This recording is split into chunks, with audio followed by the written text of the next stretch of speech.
Hello angels and welcome back to my channel. So I'm like recording as like a spur of the moment right now. Me and BabySavvy are headed to the airport.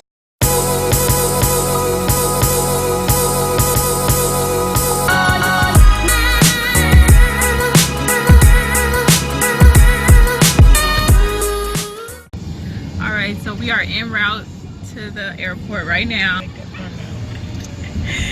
Fat is back there talking to herself, and I now have my baby carrier on.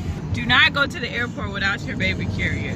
That would have been the worst mistake of my life, okay? Because you need to be hands-free when you're moving stuff. So try to wear some shoes you can slip on and off. That way you won't have a hard time getting them up on the conveyor belt. And you don't want to bend over. You want to stoop down and take them off because you'll be top heavy when wearing your child. You see it? Okay. So we're 2 hours early. You want to put your carrier on before anything else because you don't want everything to be attached to you like your child. The child goes on first and then bags on top of that. Okay, so we made it through to TSA. I had to check my car seat and stroller separately because the last time I flew, I carried it all the way up to the terminal and dropped it at the gate, and it was just too much to get on the security belt, so I didn't want to have to do that again. But I have a bag, a messenger bag here, a fanny pack here, and a book bag to kind of even out my weight.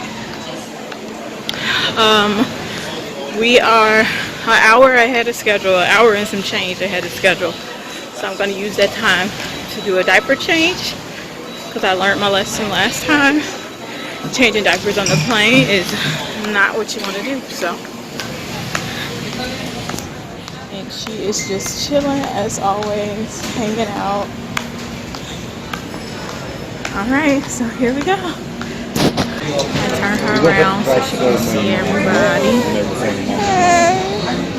She's getting a little hungry. Okay, so we were able to pre-board since Fat is under 2. You just have to take the baby out of the carrier when you're on your flight for safety reasons.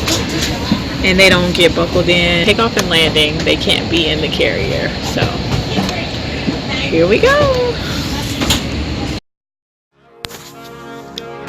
Traveling with an infant does not have to be as daunting as it may seem. Against popular opinion, I think traveling with a small child is much easier than traveling with a rambunctious toddler. I do want to leave you all with some more tips that I learned through my 3 flights with BabySavvy so far to help you get through your flights.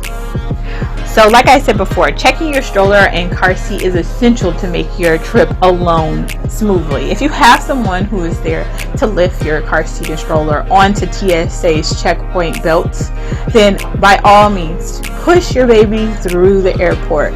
But if not, having to lift your car seat and stroller onto those conveyor belts with your child strapped to you is going to give you a little bit of anxiety. So I suggest not to do it and to check your car seat and stroller at the checkpoint with your bag, with whatever check bags you have. Most airlines are going to take your car seat and stroller with no extra charge. This is something I had to learn. You can leave it there and not have to worry about it and pick it up when you pick up your bag in time to get out of the airport.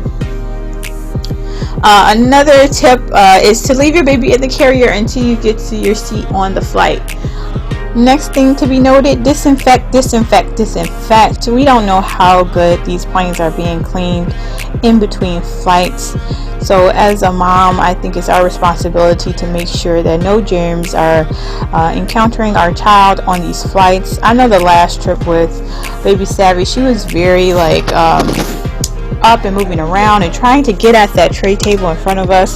So I make sure I gave it a good scrub and even wiped down the one next to me because she was just all over the place. I wiped down the window as well because I do enjoy a good window seat while I breastfeed on the plane. So that is another good thing to note, that it is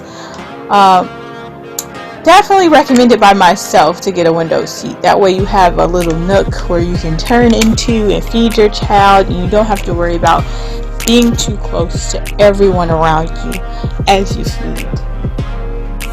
And then that goes into my last point: feed on the plane if possible. BabySavvy, she can go about 3 hours without eating, so I knew that I can get through TSA and get to my gate without having to worry about feeding her. So I kept her strapped in, but once we got on that flight, I was able to feed her without any concerns. And because it was at night on this flight that you all witnessed, it was very much comfortable for her. She might have felt like she was in her own bed at home, because she went right to sleep and slept through the whole flight. So I really hope these points are educational to you all. I hope that my video added some insight and can relieve some anxieties you might have while you're venturing to travel with your infant.